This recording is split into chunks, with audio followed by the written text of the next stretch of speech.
Praise the Lord. கர்த்தருடைய பரிசுத்த நாமம் மகிமைப்படுவதாக. கர்த்தர் இந்த நாளை நமக்கு ஆசீர்வதித்து தருவாராக.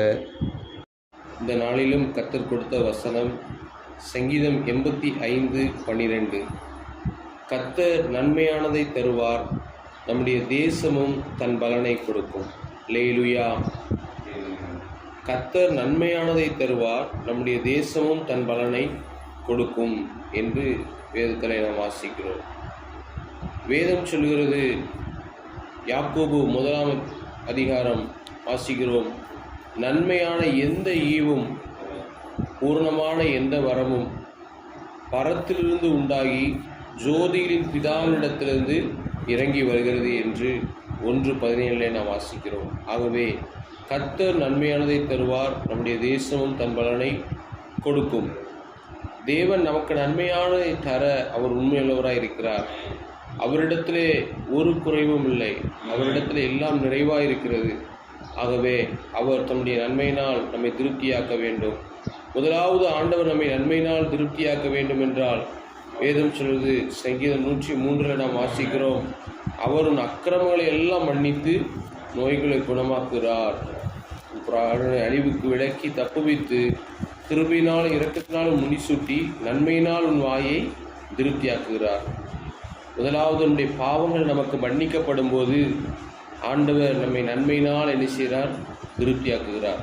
இயேசு கிறிஸ்துவின் இரத்தத்தின் மேல் விசுவாசத்தோடு ஆண்டவரின் பாவங்களை மன்னியும் என்னை இரட்சியும் என்று ஜெபிக்கும் போது ஆண்டவர் அக்கிரமங்களை மன்னித்து நோய்களை குணமாக்கி அதன் பின்பு ஆண்டவர் நன்மையினாலே திருப்தியாக்குறார் என்று வேதம் சொல்கிறது.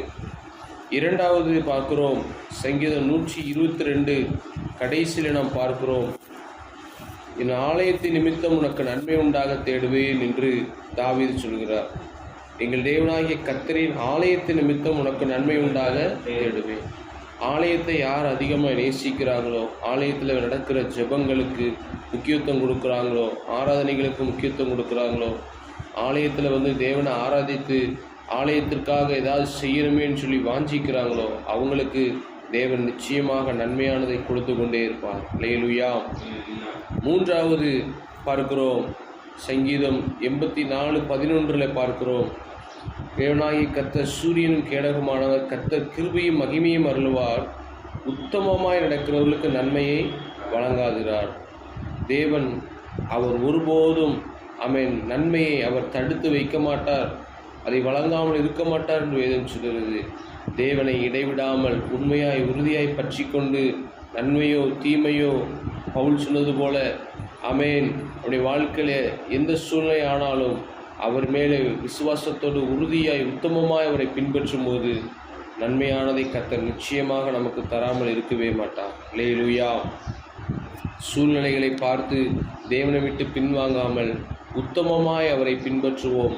யோபு சொன்னது போல, அவரை கொன்று போட்டாலும் அவர் மேல் நம்பிக்கையாக இருப்பேன்னு சொன்னார். அப்படிப்பட்ட உத்தம இருதயத்தோடு ஆண்டவரை தேடும்போது கர்த்தர் நன்மையானதை நமக்கு தருவார். கடைசியாக வாசிக்கிறோம், எபேசியர் 6:2 வாசிக்கிறோம், உனக்கு நன்மை உண்டாயிருப்பதற்கும் பூமியிலே உன் வாழ்நாள் நீடித்திருப்பதற்கும் உன் தகப்பனையும் உன் தாயையும் கனம் பண்ணுவாயாக என்பதே வாக்குத்தத்தமுள்ள முதலாம் கற்பனையாக இருக்கிறது. அல்லேலூயா. உனக்கு நன்மை உண்டாயிருப்பதற்கு நீ உன் தாயையும் தகப்பனையும் கனம் பண்ணுவாயாக என்று வேதம் சொல்கிறது. ஆகவே தேவன் நமக்கு கொடுத்திருக்கிற தாயையும் தகப்பனையும் நாம் கனம் பண்ணும்போது, அவர்களுக்கு நாம் கீழ்ப்படிந்து இருக்கும்போது பரத்திலிருந்து தேவன் நமக்கு பல நன்மைகளை அவர் அருளி செய்வார். தேவனால் கொடுக்கப்பட்ட தாயையும் தகப்பனையும் நாம் கனம் பண்ணாமல் அவர்களை அலட்சியமாக விட்டுவிட்டால் தேவனுடைய நன்மைகளை பெற்றுக்கொள்ள முடியாது. ஆகவே கர்த்தர் கொடுத்த தாயையும் தகப்பனையும் கனம் பண்ணி நம்ம அவருடைய வாழ்க்கையிலே அவர்களுக்கு செய்ய வேண்டிய கடமைகளை செய்து அவர்களை ஆதரித்து நடத்துவோம். கர்த்தர் நன்மையானதை தருவார், நம்முடைய தேசமும் தன் பலனை கொடுக்கும். கர்த்தர் இந்த வார்த்தையினால் நம்மை ஆசீர்வதிப்பாராக. God bless you.